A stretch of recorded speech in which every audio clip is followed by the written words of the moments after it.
Go on, fellas. Get around the corner. Let's have a good go. Come on, then. You ready? Come on, you lot. Go on, then.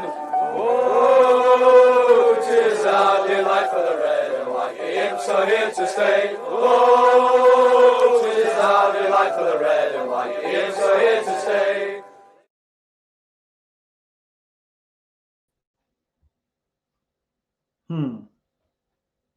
Okay.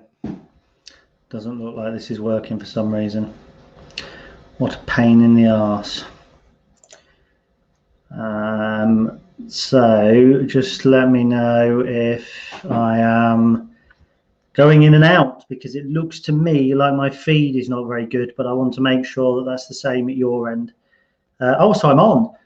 Well, there we go then. So you can hear me, but for some reason the video feed onto my computer is patchy at best. I wish I could film it and show you, to be honest. So I just wanted to do a quick video for a couple of reasons. First of all, I keep getting loads of good feedback about them, and it surprises me somewhat because, you know, I sometimes think I'm quite awkward on camera, and they're often quite improvised as well. So thank you really for watching them and supporting them and coming up at games and saying, oh, I enjoy the dog walk video. Unfortunately, the dog doesn't enjoy his walk, which makes it particularly hard for me to actually do a video. So hence we're in the bar today. Over in the doorway, the dog is still here. I'm sure you can see him just over there. So there we go. So it's not a dog walk, it's a dog sit, and it's something that I think that he will appreciate more than a walk. So just going to have a look. Apparently the video isn't the best. It's a little bit laggy. That's from Kate. That's what I've got here. I'm really laggy. I can't understand why. I've got great internet connection as well, so it's a little bit concerning. But there we go. I was seeing if I can move my internet forward. So look, all I want to do is really go through some of the team options tomorrow, the sort of players that might play, why it's good that certain players are playing, the big question marks where they are as well. I've done a written article, but it didn't really feel like it touched on some of the key elements, so I thought I'd do one here and get a little bit of your feedback as well. So please do get involved in the comments. Because it's laggy, I'm going to be careful about which ones I pick up, but it's great to see Cornell on board, Kate's on board, Jason Addison, hello to you. Chris can hear and see me loud and clear. Not sure if that's a positive or not. Don Clark says we like the dog. Well, I think that the dog would be pleased to hear that, but at the moment he's more interested in whether someone's going to come in the garden that he can kick off with. And Kev Barwise, he's making his team selection as well. He thinks Luis Fiorini, being a blue, will be itching to get stuck into United tomorrow. We will be talking about Luis Fiorini a little bit later in the programme, if you can call it a programme. And Pete's obviously already read my piece. He's saying, have I sought the Luton Town top out just in case? If you're not sure what Pete's talking about there, you can find that on the written blog. I just know that some people like to digest video content more so than reading, even though I've eliminated many of the spelling errors. Right, so let's drop straight into it. And for a short while, I'll come back to your comments in a moment, but for a short while, I'm hoping that some of the pictures I've queued up are going to work fine as well. Because I want to talk about some of the selection choices tomorrow. And the first big one, I think, is, you know, it's got to be the headline. And that's that this man, Sam Long, is going to be making his full Lincoln City debut tomorrow. That's the stall, by the way. So obviously Sam, we'll call him a homegrown goalkeeper. He's come up through the academy. He was with Crystal Palace when he was younger.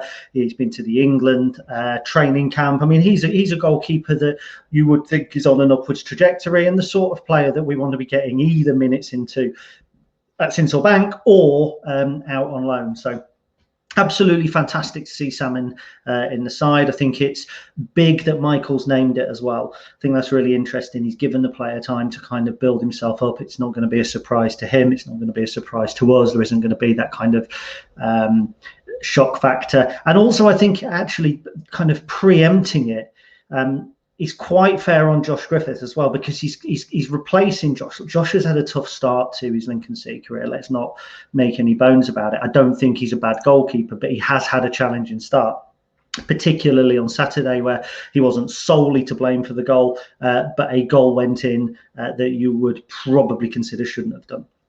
So I think in saying that Sam Long's going to play tomorrow night, there's none of that. Well, he's replacing Griffiths because it's you know, it's all about his progression. It's all about him, and it just gives Josh Griffiths a little bit of time out of the limelight as well. Remember the opening game of the EFL Trophy last season, Ethan Ross played, I believe. I think that was against Manchester City kids as well, if I remember correctly.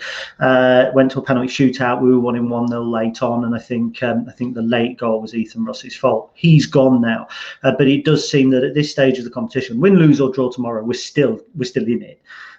So I think that it's one of those games where there's absolutely no pressure really on the young goalkeeper at all. But put it this way, if he turns in a brilliant performance, will we be as eager to go out and find another goalkeeper and get Sam out on loan? I think we want to get him some senior experience, but if he's going to be seriously challenging for the Imps first team, maybe he's better off where he is. Who knows?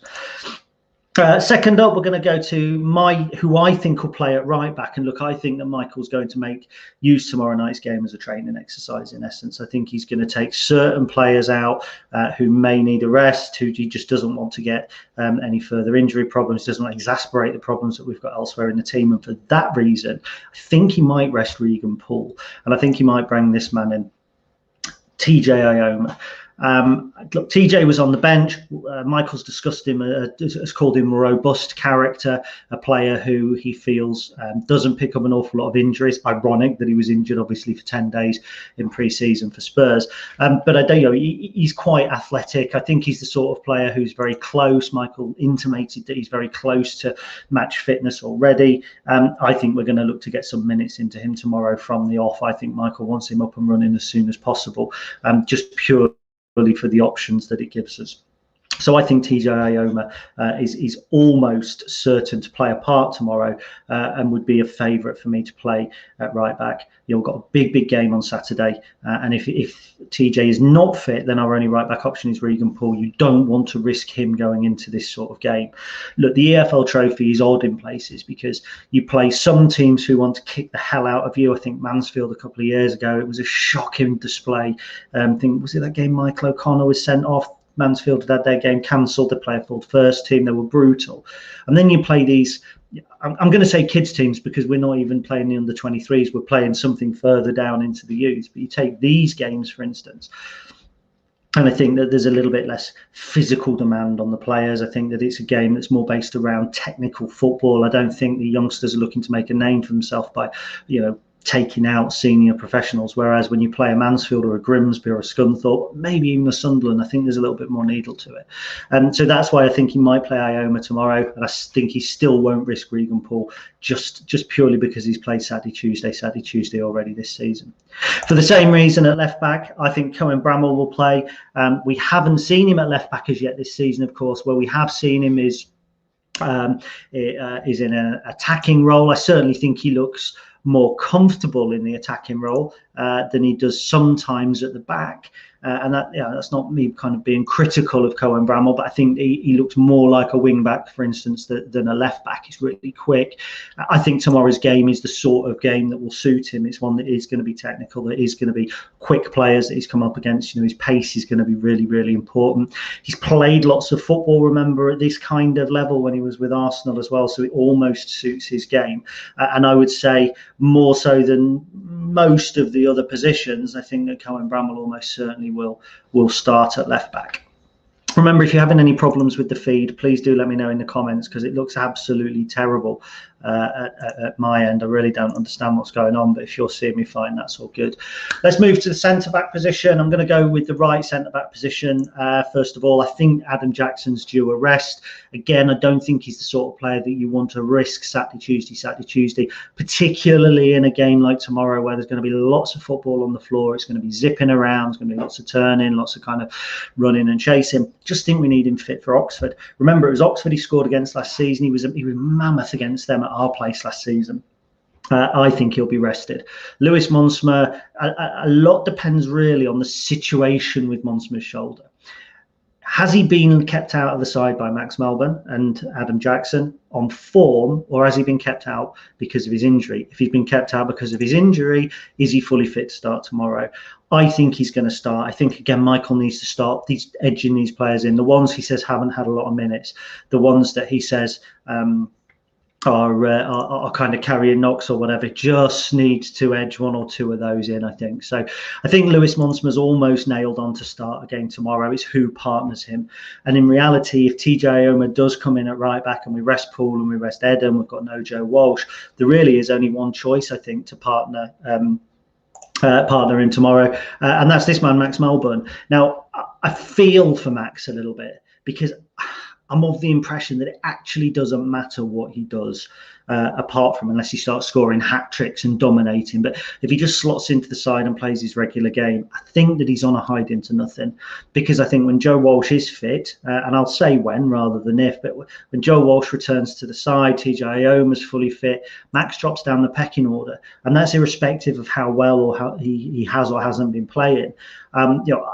I think there are question marks over him at centre-back. I think he's a left-back. I think he's more comfortable there. I think his general play and his general attributes suit the left-back role more. I think he's doing a grand job filling in at left centre-back. But I think if you want to finish in the top 10 of League One, Max Melbourne isn't the sort of player that you want to have at left centre-back for 46 games.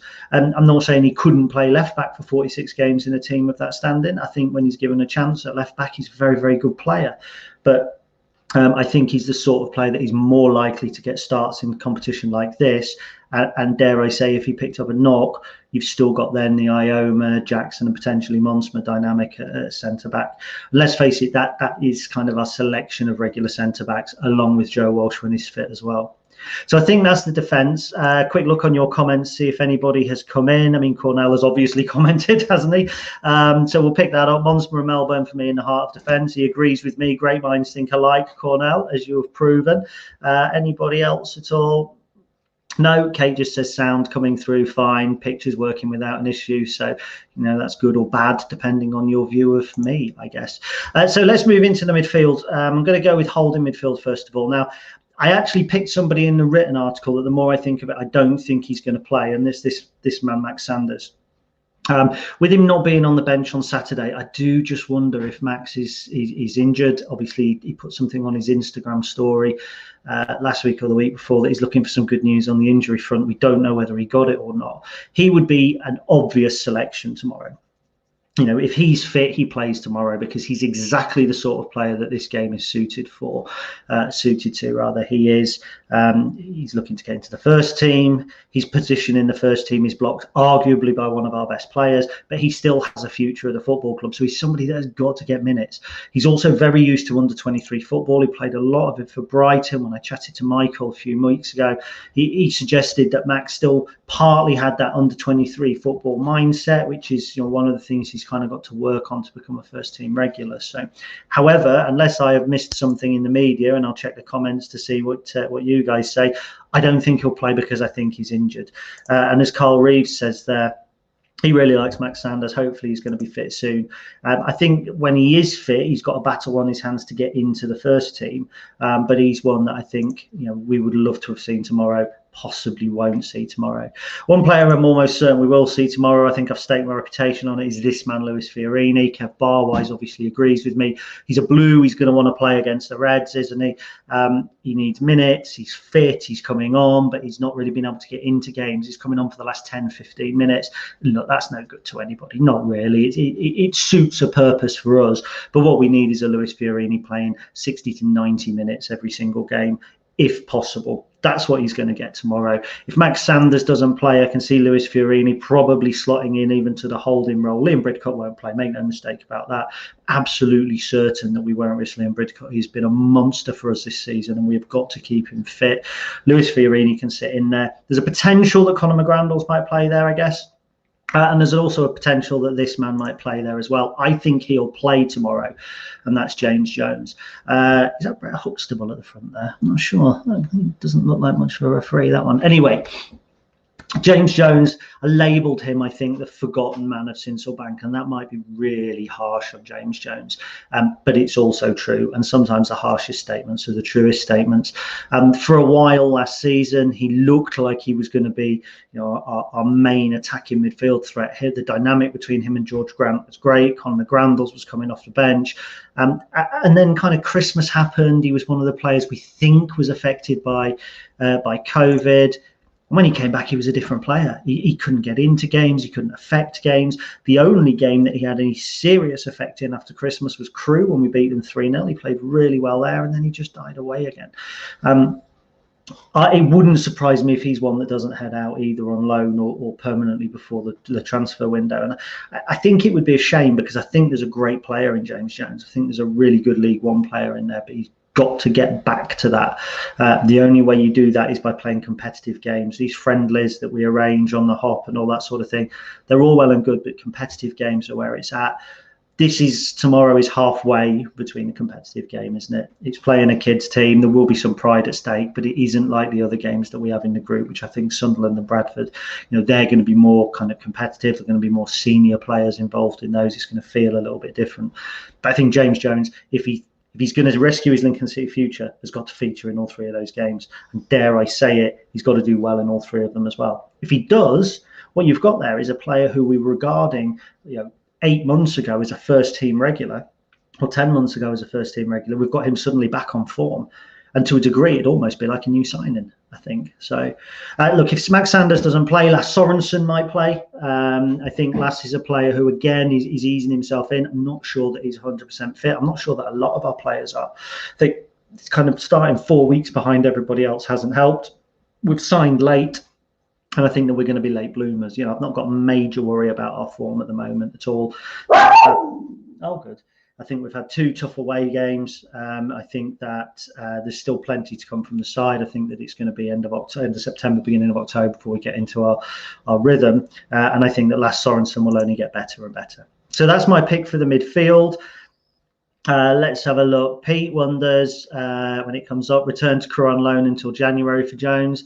That had crossed my mind as well, but I don't know if the way that he left Crewe, turning down the contract, would mean that David Artell might not have him back. Remember, he wasn't in their side regularly when they came up out of League Two as well. So I think that's quite interesting.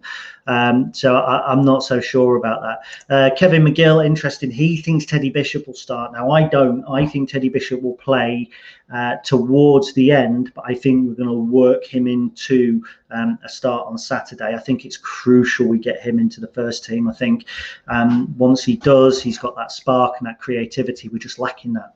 We're lacking that final ball. We're lacking that player who'll drop a shoulder, take on a fullback. And I think it's been shown, not particularly in the Bolton game, but definitely against Wickham. And even though we won it to a degree against Fleetwood, I think Fleetwood were there for the taking. I don't think that was a great Fleetwood side. And I think with the spark of creativity, I think we win that game 4-1. I think the Lincoln City of last season with a George Grant and a Brennan Johnson beat that Fleetwood side 4-1.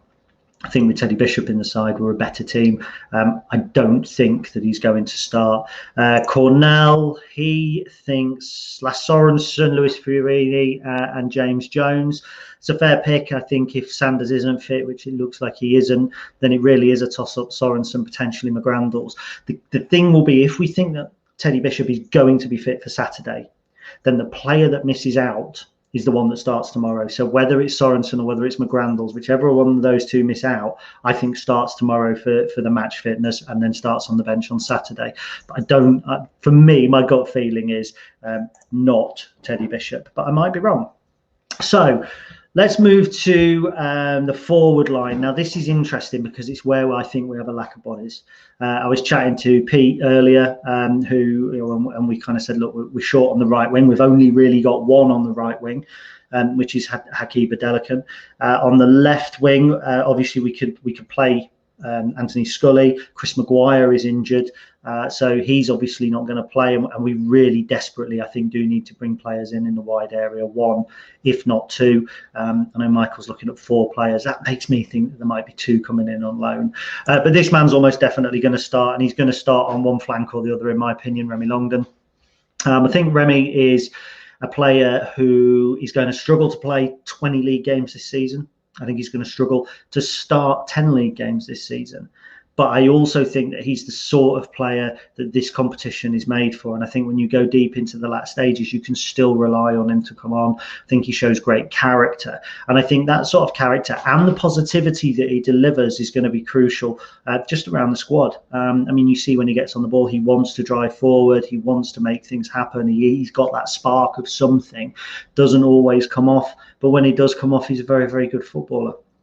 I don't think that a team that finishes in the top 6 in League One, I don't think Remy plays 46 games for that team, but I think that he plays a vital role within the squad. And I think that when you could win the EFL trophy, for instance, with Remy playing anywhere across the front, I think it's a competition made for him. Look at Zach Elbouzedi last season. He excelled in this competition. He helped drive us forward to the semi-finals and then got a move on the back of that to the Swedish top flight. And it was on the back of that. Because his loan spell at Bolton wasn't particularly successful, but he showed what he can do. Remy's going to want to show what he can do. He's one of the players that you put him into this game and you're going to get 100%. I'm not saying the others don't, but you put Teddy Bishop in from the start, for instance, and at the back of his mind, it's always going to be there's the league fixture on Saturday. Obviously, Remy's goal is going to be to play regular first team football. Of course it is, but there's far more obstacles between him and the first team than there is the likes of Teddy Bishop or Lasse Sorensen or anybody like that. So he's going to go out there, Remy, and play games tomorrow like they're his last game. And I think that can be the difference when you play an under-21 side. I would imagine, and I'm not criticising anybody here, but I would imagine it's quite difficult as a professional footballer to get yourself right up for a game against Man United kids. Not even their under-23 team, not even their reserves. You know, the Midland League and the old reserves leagues were more competitive than, not more competitive, that's the wrong word, were more senior, let's say, than Manchester United under-21s in the cup. And not just Manchester United, any under-21 side at all. So having players are going to just show that hunger from the off and that are going to be able to remain motivated throughout. It's going to be important. Case point, Jake Hesketh, when we played Man United last time, it was his first appearance for Lincoln City. He was desperate to make an impression. It was Michael's first game in charge. Jake Hesketh was excellent that night, absolutely excellent. It was his best game in a Lincoln City shirt for me. When you see where he's gone on to now and see the level that he's kind of settled into, it's, dare I say, it's a surprise that he was as good as he was that night. But it's because he had that hunger in his belly. So Remy Longden, I've actually gone for Adelican on the other wing, and I think it's probably a bold shout because he's a player that I think we need to manage through 90 minutes Saturday, Tuesday. But I just feel that Hesketh is still short of match fitness. I think he's getting the fitness but not the sharpness. I just think he needs more minutes. And I think Michael might use tomorrow as an excuse to play a player for 45 and then swap for 45. And I think Hesketh is one that might play 45 minutes. Could be either side. But who else plays on the right wing? Lasse Sorensen, perhaps. But then if you were bringing Bishop in, and the thought is to compare him with Sorensen in midfield, you want to rest Sorensen. So it's tough, I think, at the moment. But I can see Hesketh starting the game or certainly getting half an hour. And, you know, I've seen people writing him off already on social media that he was kind of, you know, indecision and that on Saturday. I actually thought he was very good against Bolton. I thought he was very, very good in the first half. I thought he changed the game when he came on against Fleetwood. I know people say Bishop changed the game, but actually Fleetwood, if you look, we were good from almost half time onwards. And it was when Hesketh came on, he just gave us a little bit more balance as well. So I think once he gets settled, he's going to be still going to put my belief in him being a very good player for us. And yeah, I still think he needs to play tomorrow night. And up front, I think Tom Hopper's looked tired for a couple of games. I think Dannon Lundeloo will start the game. I think we saw on Saturday that there is a real desire to get him playing regular football. And I think when you're 19, 20, 21 or 22, which is that kind of real kind of young player bracket, I think that you're more adept at managing a Saturday, Tuesday. I think you find it easier to get to match fitness much quicker. You know, I saw Dan Lundeloo down at the training ground. He's throwing weights around. He looks in very good physical shape, and I just think that a young player can ease himself in quicker. I think that's why we saw him play 2 games last week, albeit 10 minutes in one and a half in the other, even though he had allegedly only been back on the grass since the Monday. You know, he comes back on the Monday on the grass, and Tuesday he's in the team on the bench. He comes on, he plays. He's got 45 minutes on Saturday. Saturday. We've got to get him up to speed as quickly as possible. Obviously, we're looking for another striker. That striker will come in hopefully before, I think, next Thursday, the deadline. Might be wrong. How fit will he be? If it's a Brandon Hanlon, for instance, he's a player who has played one game for Bristol Rovers. He ain't going to go straight into the first team. Tom ain't going to keep going through Saturday, Tuesday. He took a battering on Tuesday against some big centre halves. He's not going to get any respite with that. We desperately need somebody to play through the centre. And if I've got one criticism of this Lincoln City side, and the Lincoln City side going right the way back to when we came out of the conference, we've lacked attacking options. The year that we had Matt Reed, Matt Green and Ollie Palmer, and that was more or less it. Year after we had John Akindi, we got rid of Matt Green, it was Matt Reed again. We've always lacked that kind of centre forward option. And then you look at teams like MK Dons, or you look at Ipswich, who've just signed striker after striker after striker. And there's a fine balance somewhere there. But the balance for me has got to be a minimum of 3 recognised centre forwards who can come on, play the 9, play 9 and 10 together in a 4-4-2, and just rotate. And if one's out of form, you can rest him for a game. We weren't able to do that with Tom last season. And he did go in and out of form. He had some great patches of form. He was sensational in the playoff semi-finals. He had a really good run into the season. He dipped at certain times. But we just didn't have the option. We didn't have anybody that we could go, right, we'll take him out and play somebody else centre forward. Because Scully doesn't really play 9. He plays anywhere he wants to at the moment. He's had that good a start to the season. Johnson wasn't a centre forward. Callum Morton was injured for much of it, and then when he came in, didn't look like the centre forward that we needed. So Dan and Lundalu's got to get minutes, and for me, he finishes our attacking options. I think 1 or 2 people have got some comments. Mr. Clack says Hesketh has done a good job thus far. Seems to be a Marmite player at the moment too. I think you always get them, unfortunately. You always get players that people almost judge on 1 or 2 games. And that's one issue we've got with fans being back in the stadium, is you see them in these one-off games and kind of go, right, I've been there, I've paid my money. It's more of an experience, you're more invested in it. So if the player doesn't play particularly well, it sticks in the mind more. And I think with last season, with no fans in the stadium, actually, I think 1 or 2 players got not an easy ride, but they got a little bit more respite. Classic example is Teo Eden. There was quite a lot of stick for Teo Eden in the early part of last season. There was, if you don't believe me, go back, have a look on message boards, have a look on kind of Facebook and Twitter if you can find it. There was people saying he's not a natural left back. We need to get a natural left back in. We need this, we need that. Look at him now, one of our best players. And I'm not saying it's going to take a full season for Hesketh to get to that level, but I'm saying that sometimes a couple of months do make a huge difference. They certainly did with Teo. The other way, they made that difference with James Jones. Conor McGrandles is a great example as well. I think he started slowly, not badly, slowly last season, and then he came to the fore as well. So Matt Walker, he thinks Longdon will start tomorrow, but we sent out on loan if we get 2 or 3 attackers or wingers. I could see that happening, yeah, very much. Stephen Bond, he believes Hesketh's issue is match sharpness. I think it will come if it causes groans from time to time at the minute. I think the groans that we hear as well, Stephen, it's a really good point you've made there, because it's not just Hesketh. I noticed it in the Dyer minutes, the Bolton game, I think it was, no, the Fleetwood game, where it was 1-1, and we were kind of still playing around the back and playing our patient game, and people all around were getting so agitated.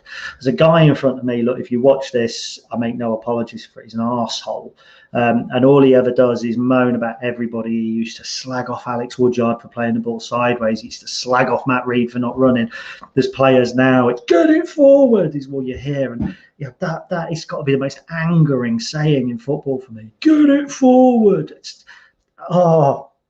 It upsets me. It upsets me for people to kind of be shouting that. And I remember when Kean Bolger got that, didn't he? He was having to play out from the back and it was shouting, get it forward, and he was getting agitated with the crowd.